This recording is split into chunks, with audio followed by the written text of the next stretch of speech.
In August 2007, in the aforementioned online forum, buyers of the Spacecraft Films DVD wrote in to ask if there was video footage of the disaster. One of these customers pointed out that in the documentary Moonshot, a 3-second clip of a window engulfed in flames was used. Another member pointed out that the same documentary showed a few seconds of the gantry by night, showing smoke and fire billowing from the top. Mark Gray promptly stamped on these, stating,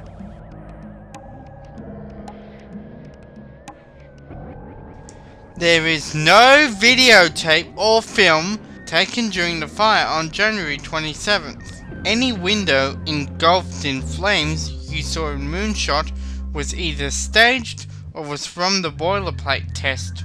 Once again, there is no footage of the spacecraft during the fire.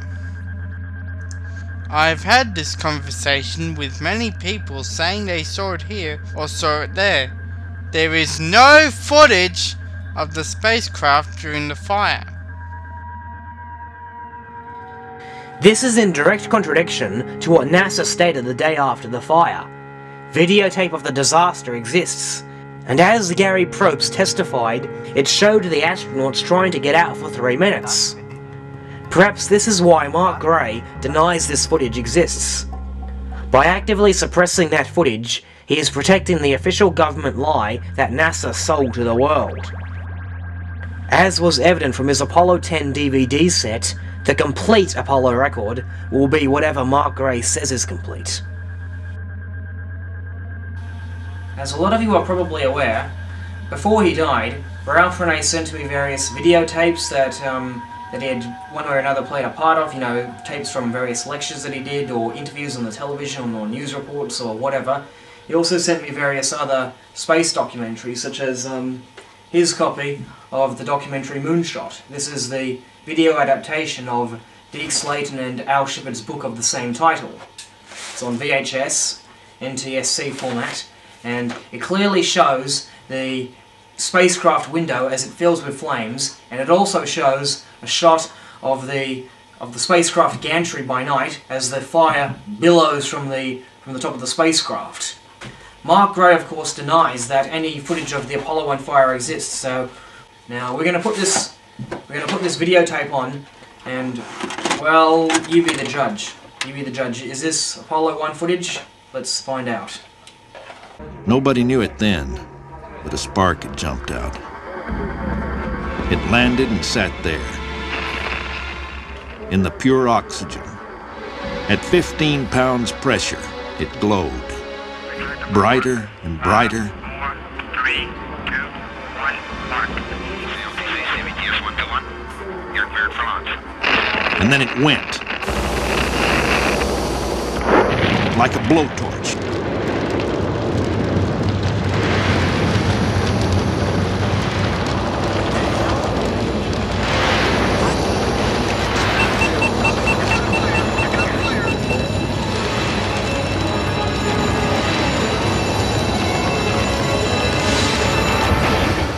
I called for medics and raced over to the pad.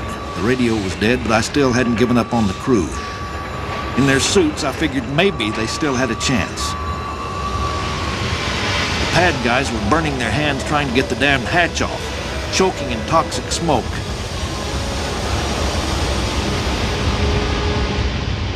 Almost as fast as it started, the fire was out.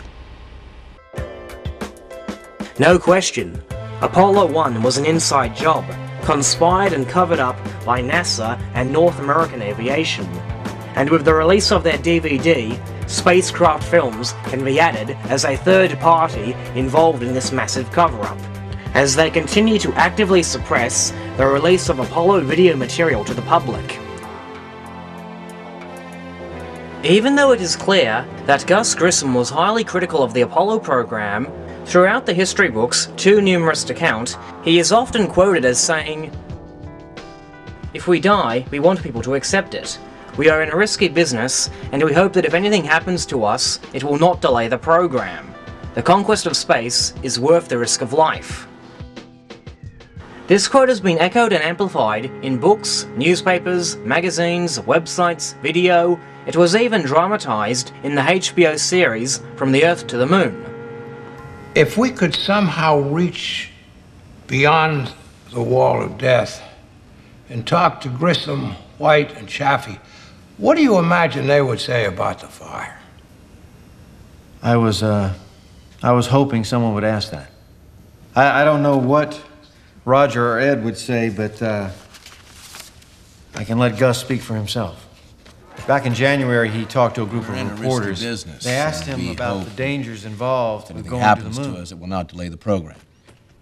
The conquest of space is worth the risk of life.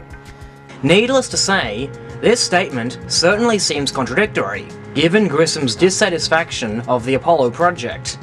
If Grissom felt Apollo was worth the risk of life, why would he constantly complain about it and go as far as hanging a lemon on the craft?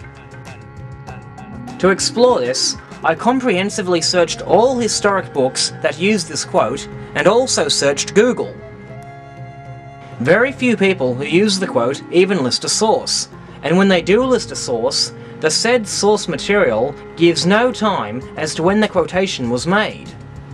Finally, I managed to track it down just before the completion of this documentary.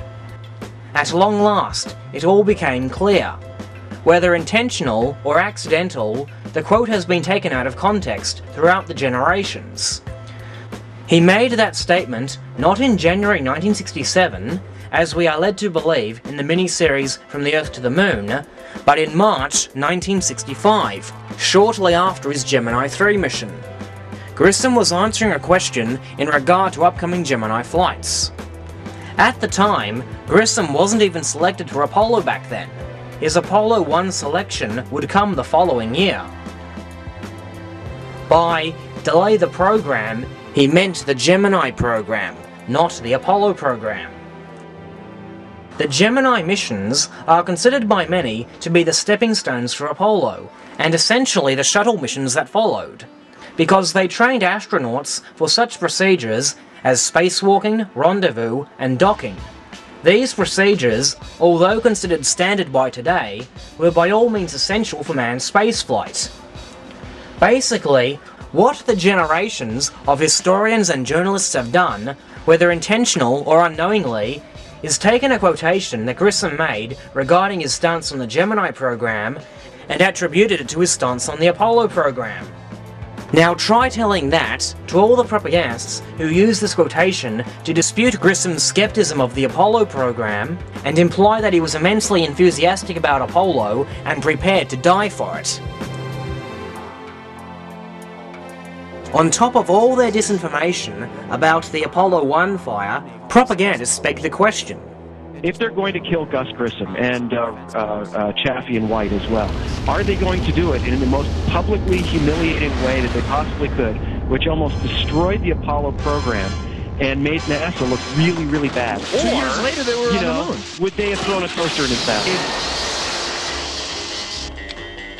Shocking. What these propagandists do not reveal is what Michael Collins himself had to say about the very fire that supposedly delayed his moon landing mission. Saturn V problems, LM problems, ground tracking and computing problems. Everywhere one looked, people were struggling to catch up. I don't think the fire delayed the first lunar landing one day, because it took until mid-1969 to get all the problems solved in areas completely unrelated to the fire. Interestingly, this statement from Collins was originally noticed by Ralph Renee. Unsurprisingly, the individuals who make the claim that Apollo 1 delayed the program not only claim to have read Renee's book, but worse, they also claim to have read Collins's book. Yet their websites make no mention of this contradictory statement from him.